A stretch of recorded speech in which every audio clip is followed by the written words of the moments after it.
Pahinga ka muna, huwag ka muna mag-live. Kasi baka palamigin mo muna siya. Ko mga alas 4:30, Ma'am Roselyn, hindi ako nakalive kaninang umaga. Lidin Zara, hello. I'm busy. I'm busy cleaning the windows.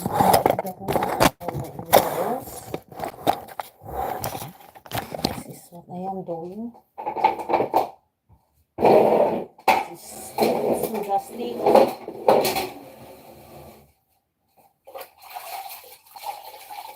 Pwede ko naman siyang dayain, pero ako rin naman ang mahirapan. Kasi, yung itim-itim pa rin. Ito mga ganito plain, hindi siya masyadong mahirap linisan. Ayan. Diyan, nag-Pilipino dyan sa kabila, nag-hi-hi kaming dalawa. Doon siya nagluluto siya.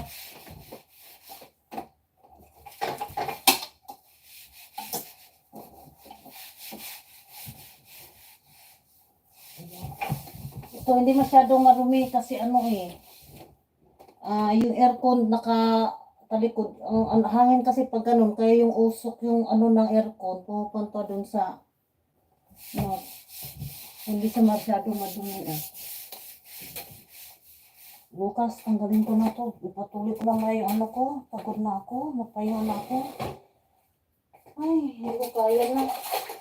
Tapusin ko lang tong room na to. Di pa naman amo kanina mula nung pag-gising ko hanggang pareho kami busy din siya.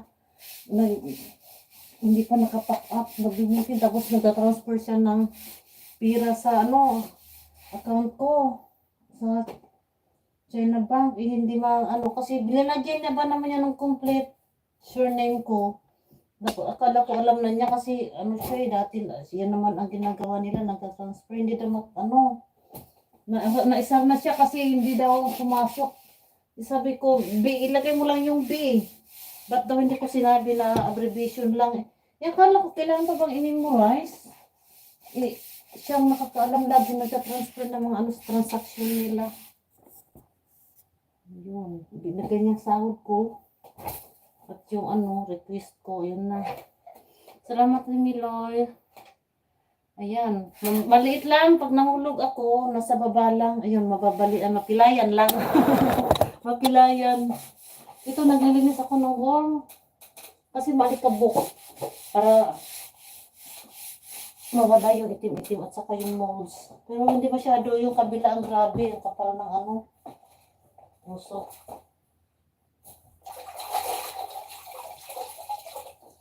Ayan, yung gusto mag-abroad, ganito po ang trabaho namin. Bukas yung aircon, at pagkatapos last yung aircon. Kahuhugas ko sa filter ng aircon, nasira. Siya.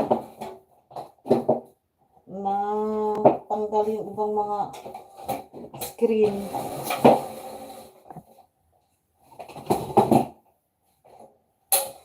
Ganito nangyayari sa namin pag humid. Tingnan nyo ha. Sandali.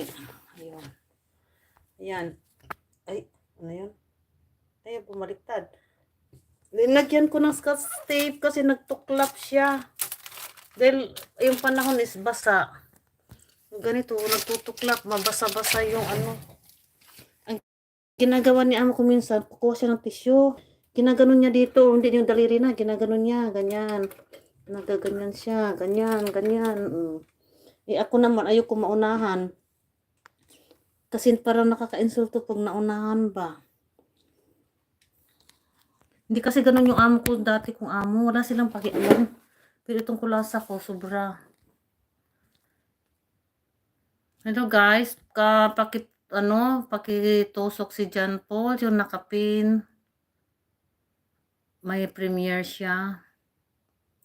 I'm cleaning the walls.